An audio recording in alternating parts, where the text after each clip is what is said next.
You're listening to a Brain Stew Fresh Fright Review.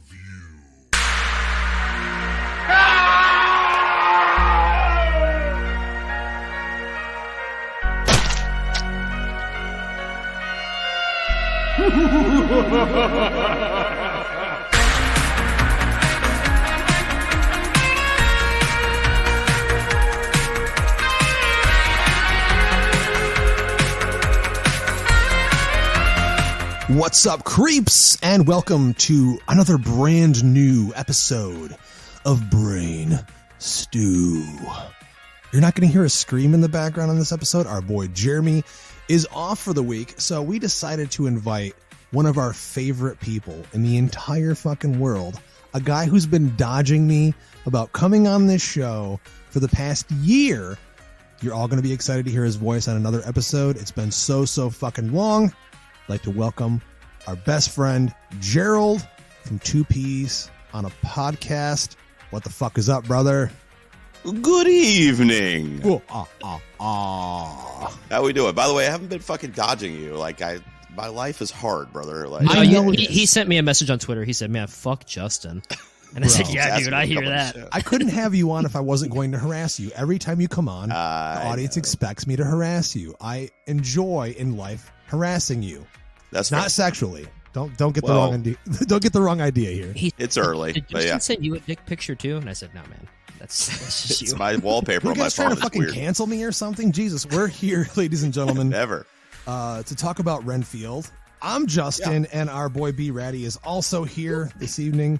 I don't know when the last time you were on the show. You've also been 2 weeks ago, but all right, cool. You've also been kind of that's fine. I missed one episode. Very clearly absent. No, last week. Me and Jeremy got to see Evil Dead Rise early, so you had not had the opportunity to see that. So we did a spoiler-free episode. And can we go back to shitting on Gerald? This doesn't have to be a shit on Listen, me episode. You don't even care about Evil Dead. Let's make that clear. You think Evil Dead 2? Evil Dead 2 does suck. That automatically makes you. Wow. Yeah, sorry, Gerald. Bombs being dropped out here. The two things I hate most in the horror community are fucking Doug Bradley and Evil Dead 2. Yeah, and those are two of the most beloved things in the entire history of the genre. Thank you very much. To some people. But Gerald, thanks again, my friend, for joining us for Renfield. This is another Fresh Frights review. I kind of feel really bad about what's happening to this movie right now. I mean, shit, dude. It's like dying a very slow death. I mean, it was at a budget of like $65 million, and so far it's only made $10 million. The Pope's Exorcist beat it at the box office this last weekend. That literally hurts my soul so fucking badly. Gerald, did you have a large amount of anticipation for Renfield? I did. I did a most anticipated movies of the year list at the beginning of the year, and it was in my top 10. I mean, I think you just hear Nicolas Cage playing Dracula, and I mean, how is it not an anticipated film for you? It's just hearing those words, not knowing anything else about it. I'm also a pretty big Nicholas Hoult fan. I love Awkwafina. There's a lot of things about this movie that I was really excited about, and I'm sure we'll get into what we liked about it and didn't like about it as the episode goes on. But I am also, I don't know if irritated is the right word, but I'm also just a little distraught at the way, I don't know, it's kind of weird that the horror community hasn't quite rallied around this, because usually the Nick Cage fans and the horror fans are kind of somewhere in the middle. They all kind of play together a little bit. So it's kind of weird that it hasn't been a little more successful. So it's dream casting. I mean, I feel like the hype on the internet leading up to its release was pretty strong. I mean, a lot of people were posting the images of Cage as Dracula. I mean, even the behind the scenes, like set photos, when we posted them, got a really big reaction from people. So I'm slightly shocked. I don't understand why the decision was made to put it up against another horror film on its release date, and also the week before the new Evil Dead movie coming out. It's just a lot of competition clustered into a very short window theatrically. So, I mean, it's going to get worse before it gets better. I mean, it'll probably be on streaming within a month, if I had to guess, just because it's flatlining. I mean, to only make, I think, was it like 7 million or 8 million the first weekend or something? Yeah. I mean, that's not good. It's not good at all. I remember when I woke up on Friday morning and I had seen it Thursday night, I saw that it made less than $1 million in its Thursday evening screenings, and I said that's the worst indication it could possibly get. Like I said, it is a major shame. As we talk about the movie, we get into it, you'll see why. I mean, those that have seen it, the reactions I've seen have all been pretty much the same thing. But Brady, for those uninitiated, since this is your fucking job on this fucking show. Yeah, sure. Even though apparently I miss a bunch of episodes, but that's cool. I still have a job. Yes, do your job, please. Yeah, so Renfield in theaters now is a modern monster tale of Dracula's loyal servant, played by Nicholas Hoult, as Renfield, the tortured aide to history's most narcissistic boss, Dracula. Renfield is forced to procure his master's prey and do his every bidding, no matter how debased. But now, after centuries of servitude, Renfield is ready to see if there's a life outside the shadow of the Prince of Darkness, if only he can figure out how to end his codependency. Directed by Chris McKay, The Tomorrow War, Lego Batman movies, and a screenplay by Ryan Ridley, who I believe did the Rick and Morty series. And then based on an original idea by The Walking Dead and Invincible creator Robert Kirkman. Well, I mean, that all sounds fine and dandy to me. On paper. But Brady, you are our resident classic monster expert. You're the guy that really, you've got a Dracula tattoo, man. Like you love. I do. And a Frankenstein's monster tattoo. Yeah. So that's your shit, man. So why don't you just pop right off here with your initial thoughts on Renfield? Yeah.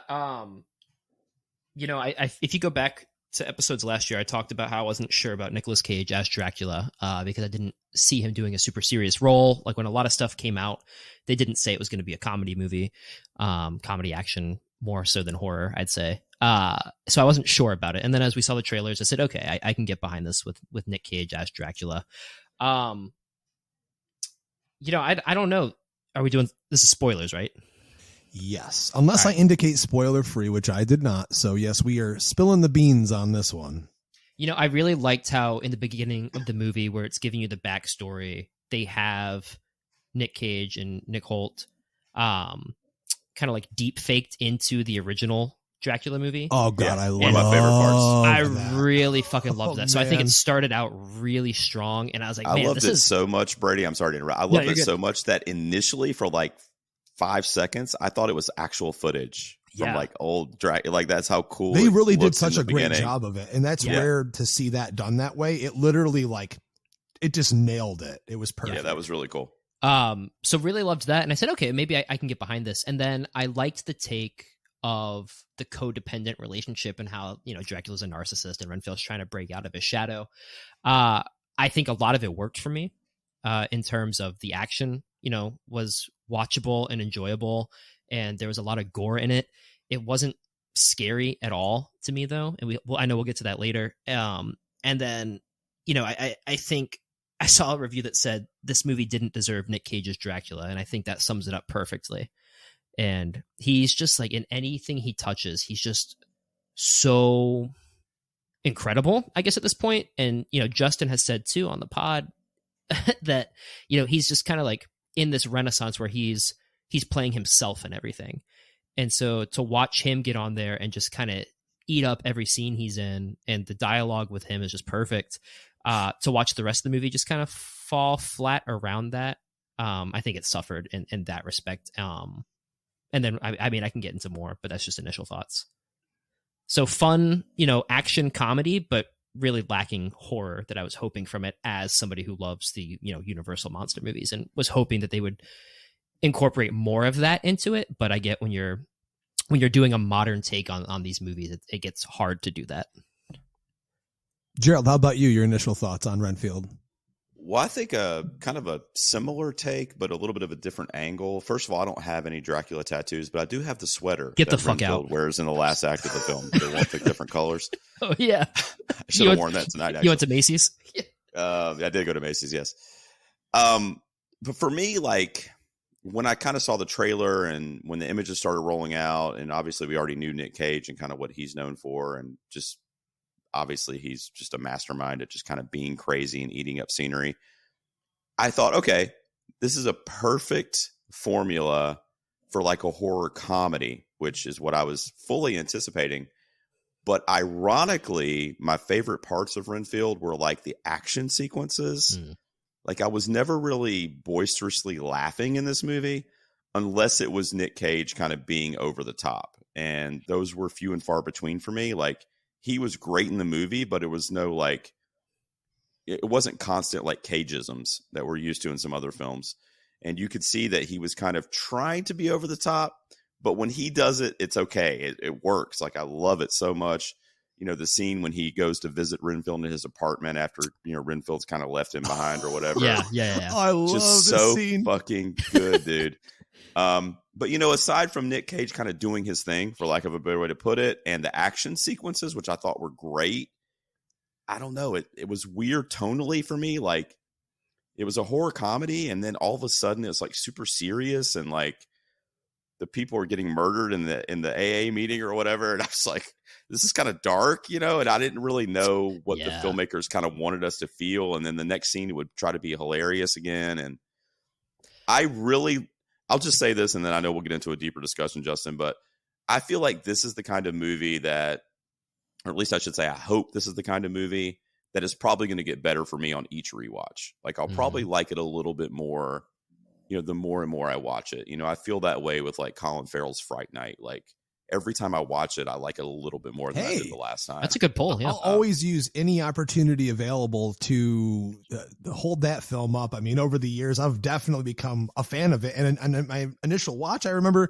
I was lukewarm towards it. I didn't hate it, but now it's like, I feel like almost every few years, I feel like I want to pop it in. And yeah, so I could definitely see that being something for Renfield as well. Also, Justin, before you jump in, yeah, Gerald, I really agree with you, because there a part for me that really stuck out as kind of like wonky in terms of storyline was, you know, there's a lot that didn't get touched on with Renfield's family that they brought up towards the end, and how he abandoned his family, and he's talking to Awkwafina's character, I think it's Rebecca Quincy, and he's just like, yeah, you know, I feel kind of bad, like I abandoned them and then I never saw them again. It's like, that's all you hear. And like Nick and Dracula uses it at one point to be like, you know, try to keep him reeled in and be like, no, you're the bad guy. But like, I wish they had fleshed that out a little more, because that's more of the backstory with Renfield that I was hoping for out of this. Or why even bring it up? Yeah, I mean, to your point, it's like, because it was literally just like a line that was dropped, and it's like, we're not going to connect to that because we don't even know what you're talking about. Yeah, like, right. I mean, I barely even knew he was married, aside from just saying his wife a couple times when he was narrating. So that's a good point too. That's something I didn't think about, but you're right. Well, that's where I think the film falls flat on many, many, many fronts, is when it tries to connect the audience in an emotional fashion. I did not give a single fuck about Rebecca's family, her sister, what happened to her dad. I thought her character was, I mean, as paper thin as it possibly could get. Now, saying that, much like Gerald just said, you kind of know what you're going in for with this type of movie. And on this show over the years, in the history of epic film, guys, we have used the excuse that it's mindless, brainless entertainment that you're going to see. Well, I'm going to pull that one out of my back pocket now, because that's what Renfield is. It's literally just a good time at the movies. My only issue is, then why even try to bring that emotional connection? Why are you trying to give us these characters that have no depth at all whatsoever? I mean, Renfield as a character, I was interested in. I love Nicholas Hoult. I think he's been, I mean, one of the best up and coming actors for quite some time. I will say this now, thank the fucking gods that he did not get cast as Batman and Matt Reeves the Batman. You know, I thought he was fantastic in this movie. I did not feel that he and Awkwafina had that great of a chemistry together. And I'll say this right now, the tonal shifts were painful at times. And I think a lot of that had to do with the thing that I hated the most about Renfield, which was the terrible script, the dialogue that sounded like it was written by a fucking 12-year-old on the playground. I mean, when did Hollywood forget about precision strikes when it came to obscenities? Every other word. And listen, we're not prudes on this show. We use foul language. We've used the fuck word a million times on an episode before, but we're not trying to, this isn't planned. It's not written. It just comes out. And in this movie, you hear Ben Schwartz's character, what the fuck was his name? Lobo, Teddy Lobo. Teddy Lobo. Did you call him Tedward? Well, that's what his full name is. The character's name is Tedward. It was unbearable. It was just so painful to listen to every other word. And I just got to the point where I was numb to it. And Awkwafina as well. I mean, I don't know anymore if they're just like, hey, you're on set, loosely use the script and the dialogue in it. Go ahead, go wild with it. Sometimes I feel like, the last couple of years, they've just, found an excuse to use obscenities rather than writing actual dialogue that is consistent and has meaning to the characters.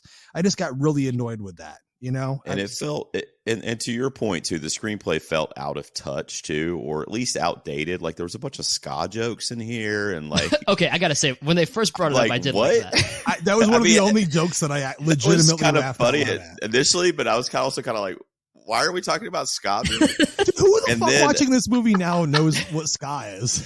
And then at the end, I don't know if you guys caught it, but Awkwafina was saying that she found the potion or whatever recipe on Tumblr, which doesn't even exist anymore. Yeah.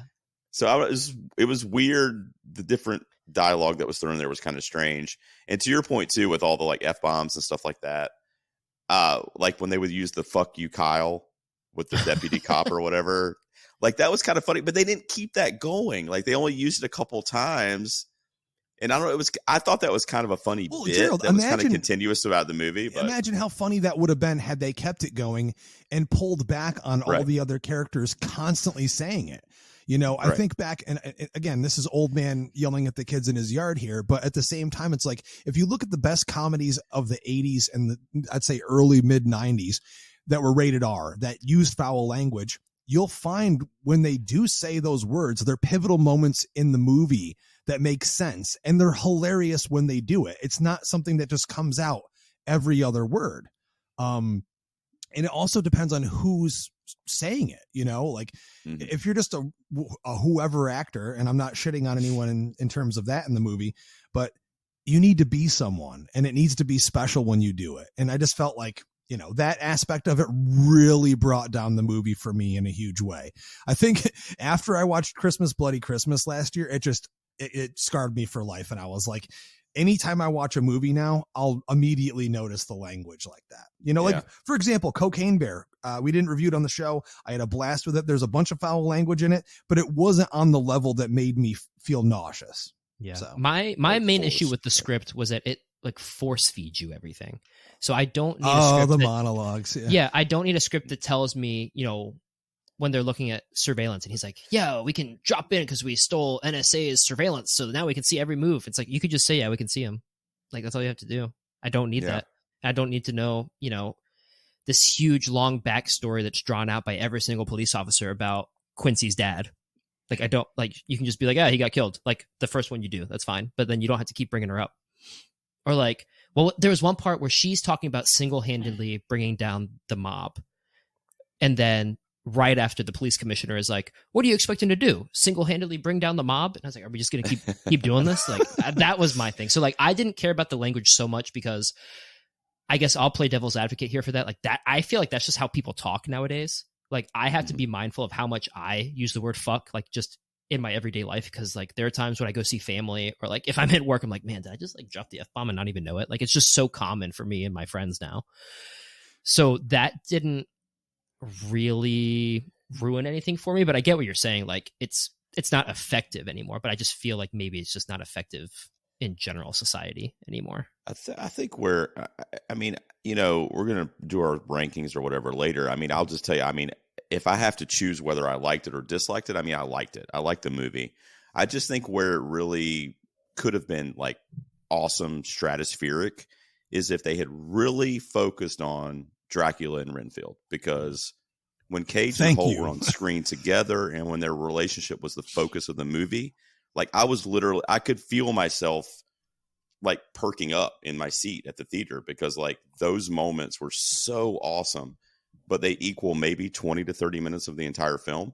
So the rest of the stuff with Awkwafina and like, I get that the story had to be there for this to be longer than a 20-minute short, but I just wish they had been more prominent together on screen because the Dracula Renfield story, I mean, as a horror comedy, it should work. It should be like, this is a fucking home run. I mean, no questions asked. It's very clear to me that they heavily utilized What We Do in the Shadows as an influence here. I mean, let's make that clear. And I love that show.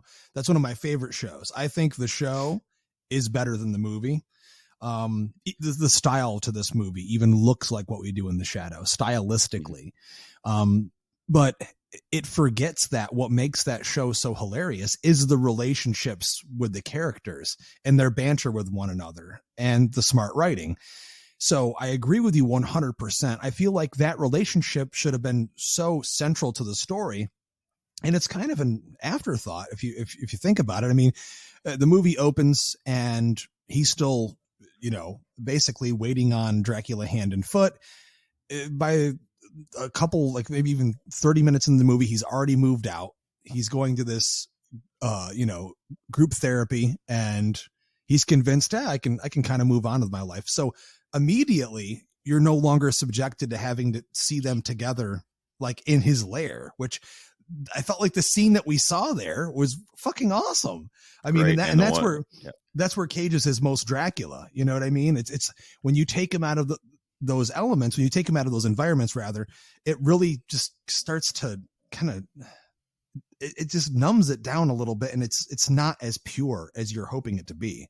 I mean, I'm wanting Cage's Dracula. We have him, but I want to see him in Gothic castles. You know what I mean? I want to see him in dark, spooky environments. It is funny to see him, and especially this version of the character, like sitting at his, cheap apartment at the kitchen table. That's hilarious. Yeah. And I have to say, I'm kind of off subject.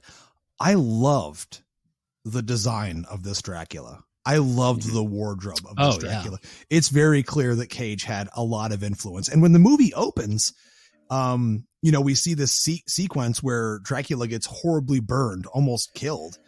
And the makeup job on Cage to make him this horribly disfigured and burned Dracula is fucking awesome.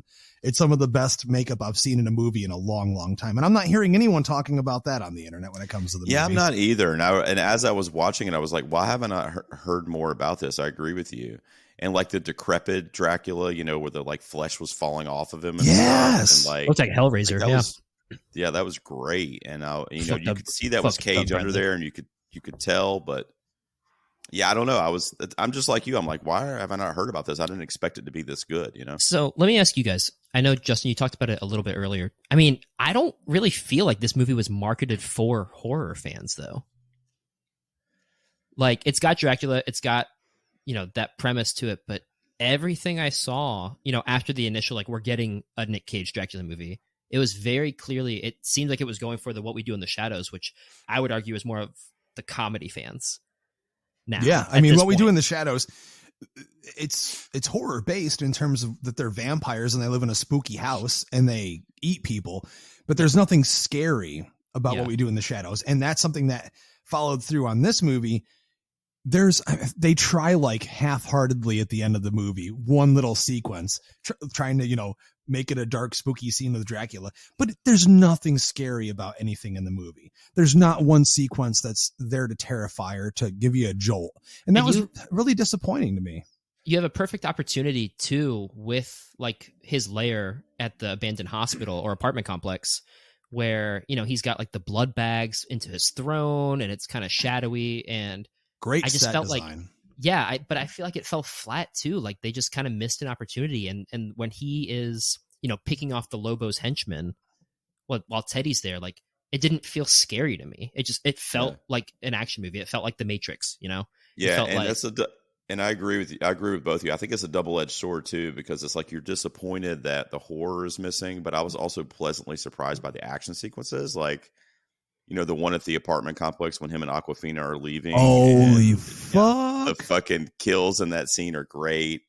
And then we get a similar kind of deal when he first meets her in that bar where they're really good at fight choreography and everything in that scene. So I wasn't really expecting the action sequences to be that good, but I also wish, you're right. Nothing in this movie was scary. They could have at least had one sequence. I feel like that was actually scary, because all the shit you just mentioned, Gerald, especially that apartment complex sequence for me is the standout. It's my favorite sequence in the entire movie. It is, and Dracula's not even there in the sequence. And also, at what point, other than drinking out of a martini glass, do we see him sucking blood out of someone's neck? When you see him eat a finger, you see him drinking out of a martini glass of eyeballs, but you don't see him chewing on someone's neck. Later on in the movie, you see him. Whose neck is he biting at the end? Is it Teddy? He grabs he grabs somebody and he wraps his mouth around their lips. I think it might be implied, but I don't know that but we I actually don't ever think you actually see saw him. it. Yeah, I don't know. I swear I was sober when I saw the movie. I mean, maybe I just don't recall. Yeah, you could be right. I remember going through the movie being like, all right, well, like, cool, there's blood there, there's a finger there, there's here. You know, well, you don't see here. you definitely don't see a close up of him like with those really strangely designed fangs. By the way, those are really you see his looking. fangs going through Renfield's hand as he's trying to bite someone, but that was the most that I saw with his teeth. Which I feel like even if you're going to go the comedy action route, you could still like have one scene where you see the teeth going into someone's neck. Did you guys like the teeth? I thought they looked cool, but you can clearly tell that like. I mean, not really, but I appreciate that it was different. They gave him like a kind of a lisp sound to his voice, so anytime he talked, it sounded like he was spitting shit all over the place. Yeah, yeah. I could see that. I wasn't a huge fan. I think initially when I saw them, I said, "Oh man, that's kind of cool," and then as the movie went on, I said, "No, it's not for me." I mean, they clearly, I mean, I know how big of an influence that Christopher Lee and Bela Lugosi had on this interpretation. He had said in interviews that he wanted to be like a California Klaus Kinski. So it's like this heightened, almost like rad version of Dracula a little bit. Like I wouldn't say hipster, but I mean, I agree with what you were saying earlier on, Gerald, that it's kind of a bummer that we didn't see him in a different movie. I mean, I liked the movie for what it was, but it's a double-edged sword, like you said, in the sense that I loved all of the action stuff, but the majority of that didn't even have really any Dracula. I mean, it had a little bit. And also, like, do we really need like this weird drug dealer gangster backstory fucking thing? I mean, you need cannon fodder. You need characters to kill off, you know, you just need disposable henchmen. I get that. So I guess that was their way of like, well, we'll just have them be drug dealer gangsters, you know, the most generic fucking drug dealer gangsters ever put into a movie. And I didn't really mind it all that much, but I just felt like, man, and especially all the stuff with the police station and Awkwafina's character, like I just couldn't wait to be past that shit. I was like, none of that at all mattered to me whatsoever. I get that they're trying to make a movie. Let's make a movie. But it just, that shit all fell flat entirely for me. I agree. I mean, it's kind of like what Brady said earlier too, where it's like, it just wasn't believable either with that stuff. Like, I know we're in a Dracula film, so I'm not trying to be that guy, but it's just like the entire police force of New Orleans is like behind this. They're all crooked. Yeah. I mean, it's like, what? And Awkwafina's the solo person that's like going, it just didn't make any sense. And it was kind of unbelievable in that way. And it was also weird how easy Dracula kind of got in with him at the end too, just for convenience sake, I guess. But I mean, I'll just say, like, I don't really, kind of what I was going to say about what Brady said earlier. I don't really know who they were pitching this to in their mind, because it's all over the place in terms of like what demographic may enjoy this. Yeah. Renfield and Dracula's relationship of 100 years or whatever, and being his servant for that long, and going, you know, we saw the flashback scenes in the beginning with the crazy blood orgies and shit. It's like, you couldn't come up with a story over that course of time with these two characters and have them be the central focus. Like, I don't know. It's just weird. Like, I don't know where the script kind of took the wrong turns to kind of get us off the track that we really should have been on. And then aside from that, my other major gripe is just the lack of quote unquote horror. Like, I mean, obviously this is horror centric, but to me, it's more of a action movie with bits of horror and comedy in it. I would categorize this as an action comedy. I gotta be honest with Dracula. I would too.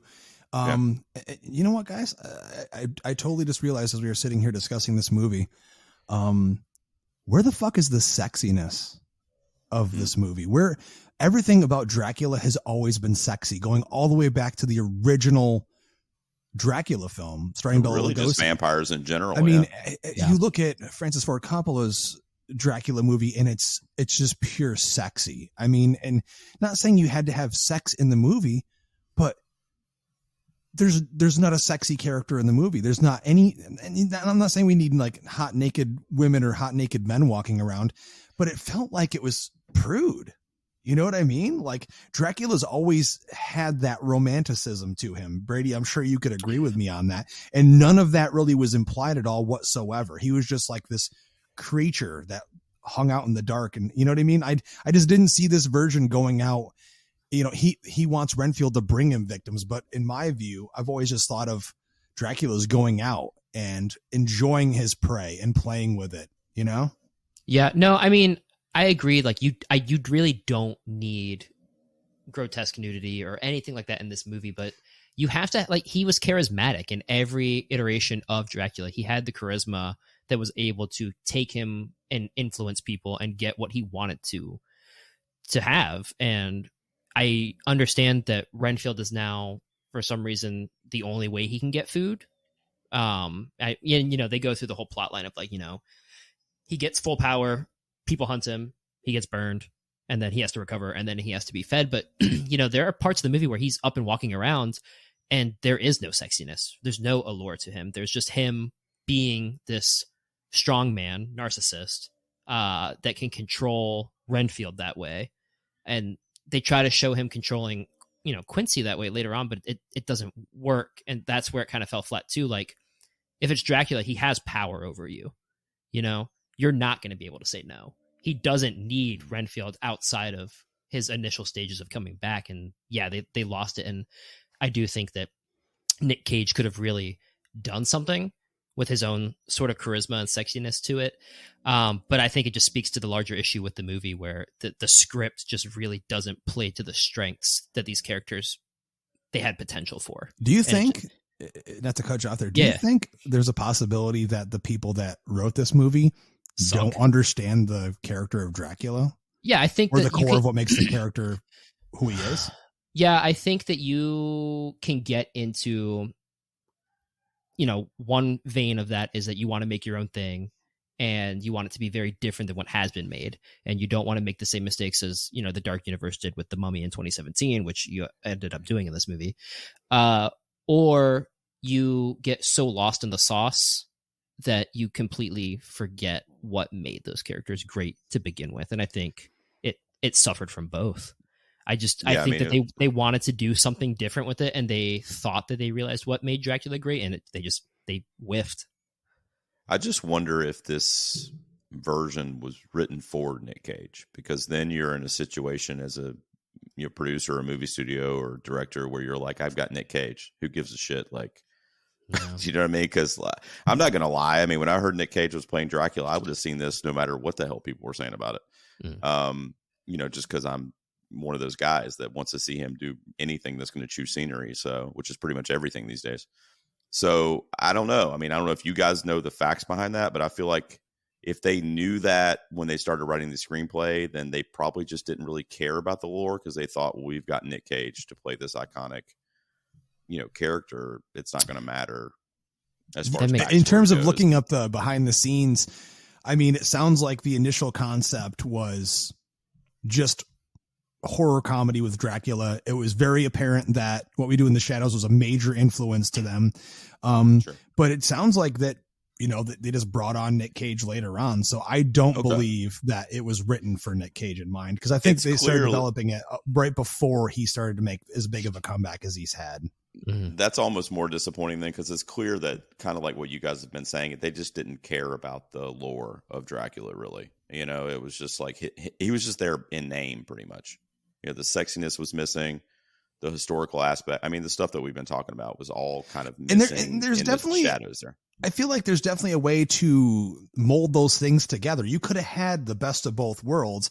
I loved what Cage did with the character in the movie. I mean, he did as much as he possibly could with the material that he was provided. And I think maybe he ad-libbed some of that shit in there. You could tell a lot of his mannerisms and his movements and stuff. He really did so much homework in how he wanted to portray his version of Dracula in this material, in this movie, with this tone. I mean, anytime he wasn't on screen, minus the action sequences. I just couldn't wait to see him again. So at least in his performance and bringing Nick Cage into this project, it made me excited when I was watching the movie to see more of what he was going to do as Dracula. I just feel like they kind of squandered it in the end. You know, there's a lot of cool stuff that he does, but at the same time, it just felt like you could have done. I mean, literally, I'm saying it out loud, but hear my words. You have Nicolas Cage as fucking Dracula. You know, you have so much potential with what you could do with that. And, you know, while the movie is extremely fun, it is brainless entertainment. You know, it doesn't quite get anywhere near close to where it could. Now, the audience score currently on Rotten Tomatoes, 80%, which is really good, which means the people that are seeing it are enjoying it. Critics, you know, the majority of critics shit all over this. And I saw someone on Twitter today say, like, it's a shame that it's bombing. Critics must hate fun. And I commented, not all of us do, you know? Yeah, I mean, it's not hate fun.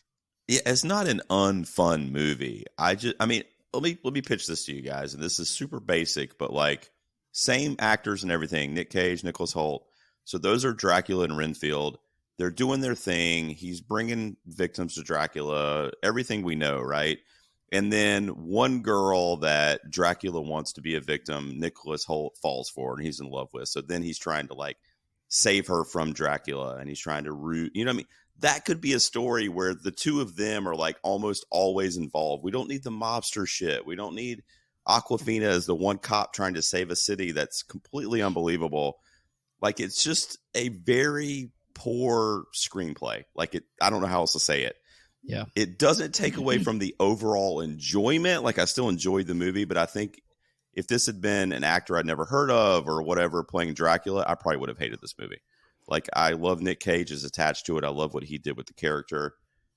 I love Nicholas Hoult. Hell, I even like Ben Schwartz from the Parks and Rec days. Like, I really like seeing him in this movie. I like Ben Schwartz as Sonic the fucking Hedgehog. As Sonic, absolutely, yeah. I don't there's a lot dislike of things the guy. I like. But. I just didn't like the way he played that character and how that character was written.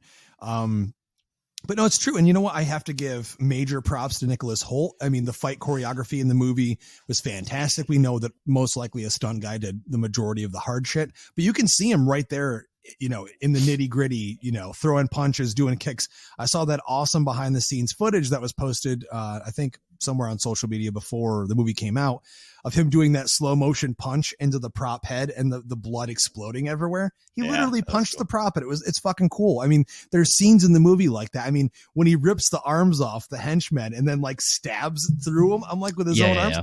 I fucking jumped out of my chair cheering. I was clapping for that. So the movie's not without its amazing moments. I think it has, you know, the blood, gore, and the fight scenes in spades. You know, the restaurant sequence as well.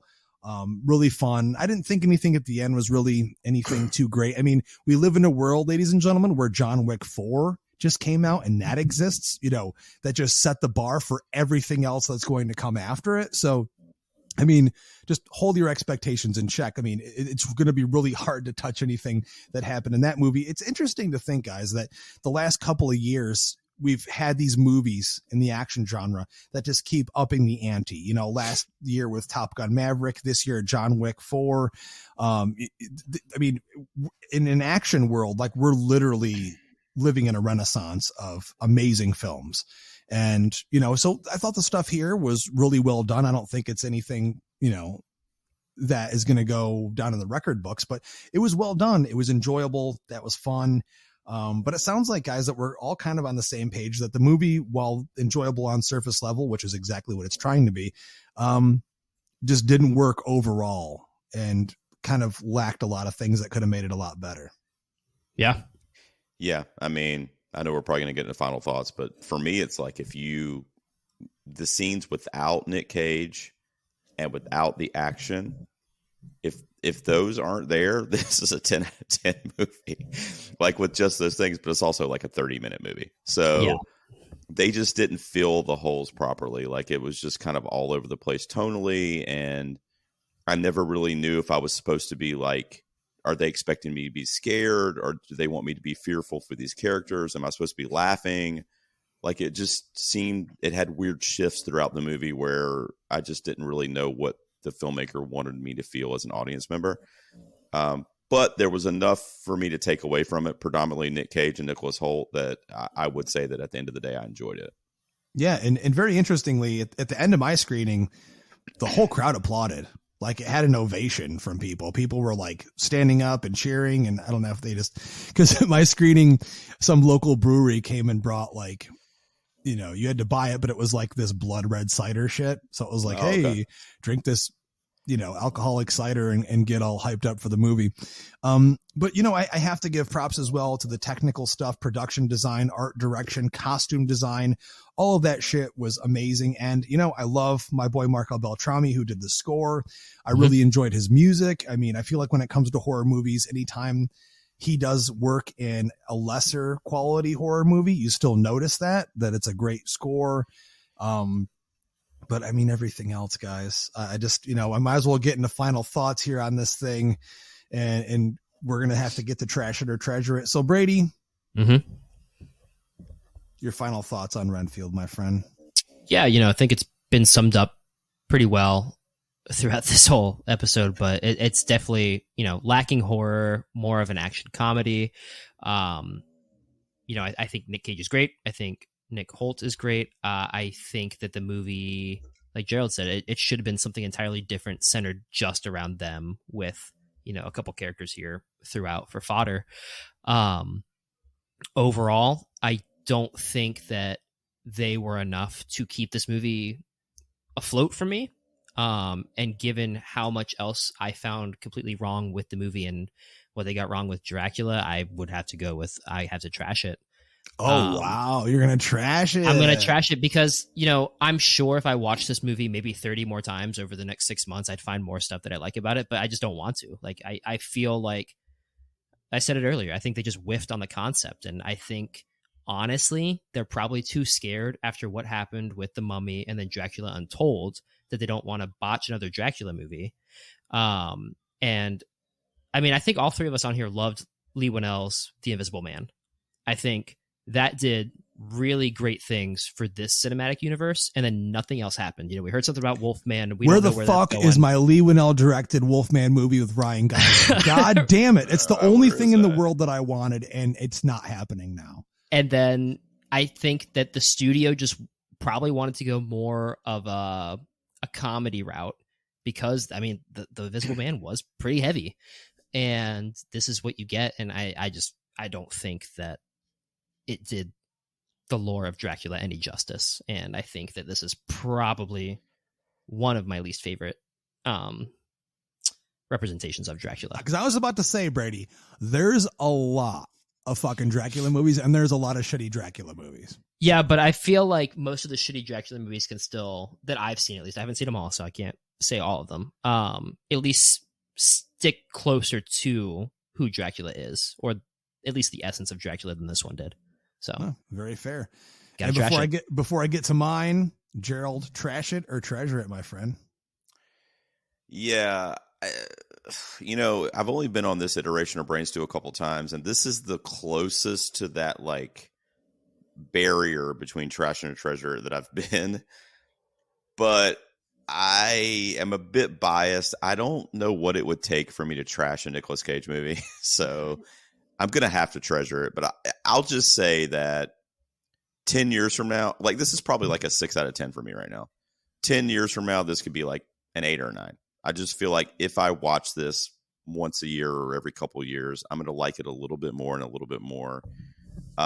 Not to be argumentative to Brady's point, but I feel like this is please be argumentative to Brady's point. Shut the fuck up. I feel like this is one of the more enjoyable versions of Dracula that I've seen, just because of how when he was on screen.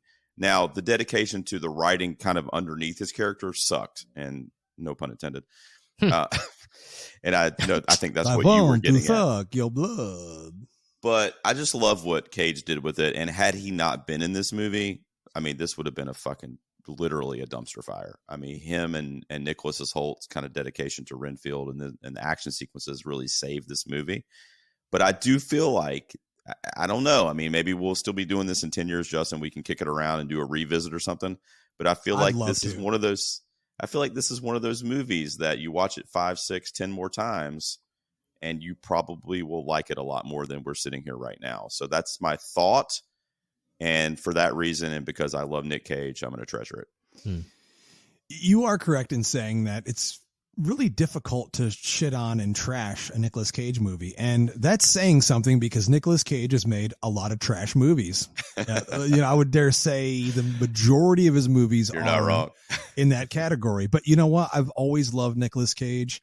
He's always been one of my favorite actors. I feel like even in the worst movies that he's in, he's still interesting to watch and still giving his all. I never feel like, a lot of people are like, oh, they just sleptwalk through that movie, a Paycheck movie. Maybe it is a Paycheck movie, but at the same time, I never felt like he's that actor doing that. He still treats the material in a serious fashion. And as much as we did want to see more of that quintessential classic Dracula, I like that his Dracula is a little bit different. He plays it with a little bit more swagger, and it is more comedic. It's not, he is threatening, but you don't feel scared of him in the same way. Like when you watch Coppola's Dracula, you are terrified of Gary Oldman.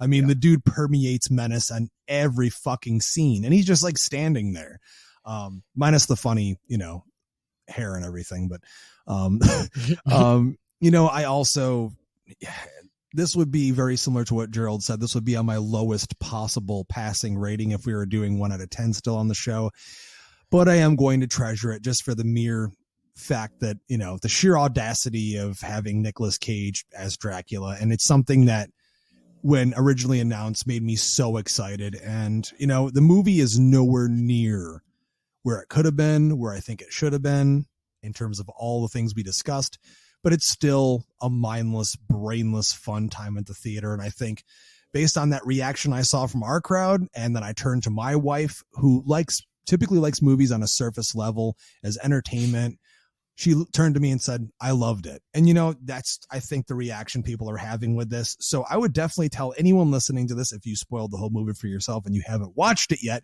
to go watch it. But if you have seen the movie, please comment on the post on social media, wherever you're seeing this episode posted, what you thought of the movie.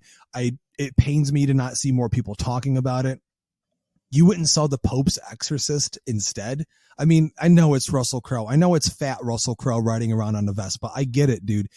I guess I see the allure behind that. But, dude, it's fucking Nicolas Cage's Dracula, man. And What We Do in the Shadows is a really popular show. So when thinking about who this was marketed to, I really don't know, because it doesn't feel like it's marketed to like my kids' age, like late teens. Really surprising. Or, I mean, maybe us, like me and you, Gerald, like old men, like, late 30s, 40s. Brady, you're in your, I don't know, man. your 20s. So it's like, I mean, it's you're a huge Dracula fanatic, Brady. I mean, were you pumped for this? You were, right? Yeah. Like once everything started coming out and I saw what kind of movie it was, I was very pumped for it, because I'll see any Dracula movie, any Wolfman movie, anything like that they come out with. I'll go see it and I'll get hyped for it. But I don't know. It's just, I felt like very let down by it. I think the tough thing that this movie obviously didn't overcome for, at least the critical community and most of us on this show, is that this isn't really a Dracula movie, but we kind of still think of it that way because you've got Nick Cage playing Dracula. But this is really a Renfield movie. I thought Nicholas Hoult did great. I love him as an actor, and I thought he really brought his A game to this movie. And Nicolas Cage never misses, in my opinion, even in the shitty movies. Like Justin said, I fucking just love him. Like whether I'm laughing at him or with him, I'm always enjoying him on screen, even if the movie's fucking horrible. So I don't know. It's hard because it's like not a Dracula movie really, but it's not. And I remember people that way. I remember people when it was first announced, people were like complaining and arguing with one another, like, it's Renfield movie. It doesn't matter if Dracula's only in it 25 minutes. And I'm like, well, okay. But we as fans, we want to see that chemistry with one. And Hoult and Cage had beautiful chemistry with one another on screen. They were great. You could tell they really worked hard at that. So even though it's not a Dracula movie, we do think of it in the back of our mind as one. And it is a shame we didn't get to see more of that relationship. But boys, that is it on this Fresh Fright review for Renfield. Gerald, for our listeners, if there's anyone out there, because we have received a lot of new listeners in the past year or so that have not heard of you and what you do for 2Ps, let them know what your show is and where they can find your podcast and your YouTube videos. Absolutely. Well, the podcast is a top 5 format. So we just do top 5 countdowns. Justin's been on many, many times. Yeah. And we just count down in the world of movies, music, TV, pop culture, mostly movies. But what I've been really directing people to as of late is my YouTube channel. I do a lot of current movie reviews on there, a lot of fun projection videos and countdown lists and trailer reactions and all kinds of stuff. So I'm trying to increase my presence over there. So make sure you check me out. But on YouTube, it's just 2 P's on a pod. And that's TWO spelled out. You can find me really anywhere under that. You know, handle. Gerald, that your YouTube channel should have been called The Horror Guy, right? I thought about it, but that's got to be out there, though, right? That has to exist. Yeah, but we'll just find Just the take guy, it. Yeah, go to just his house steal it. and kick his ass, and then you'll have it. It'll be What's he yours. gonna do? Kill him, get his URL, and then I'm in, right? Yo, bro, you know that horror guy thing? Oh, yeah, man. that's not happening anymore, man. Yeah, I gotta take that. Ah, dude. Yes, But ladies. thanks for having me, guys. It was a blast. Of course, man. We're so glad to have you. We totally missed you on the show, and I know our listeners just love hearing you on any iteration rather of Epic Film Guys Brain Stew, whatever the fuck we're calling ourselves in the episodes that we're doing. But ladies and gentlemen, if this is your first time listening to our show, you can find us on social media literally anywhere at Epic Film Guys on Twitter, Facebook, Instagram. You can listen to the podcast on your favorite podcasting platform. We're literally everywhere. So we missed you, Jeremy, on this episode, but we're going to be doing our full spoiler review of Evil Dead Rise on our next episode. Be looking out for that one. Cannot wait. Hey, But- quick, Justin, in case Jeremy listens back, somebody mentioned The Thing. Oh yeah. Jeremy really loves the thing. There's The that Thing movie came out. Yeah. John Carpenter. With Kurt Russell's in it. They're in the Yeah, snow. Keith David. There's a dog and shit. It runs around. There's a helicopter trying to shoot it. I didn't want an episode to go by, so let's just make sure. Yeah, apparently it's a good movie. Thanks, sharp, Gerald. But Yeah. until next time, I'm Justin. And be ratty. I'm G Money. Yeah. And as always, we like to ask you to keep it creepy. I want to suck your blood, bitch.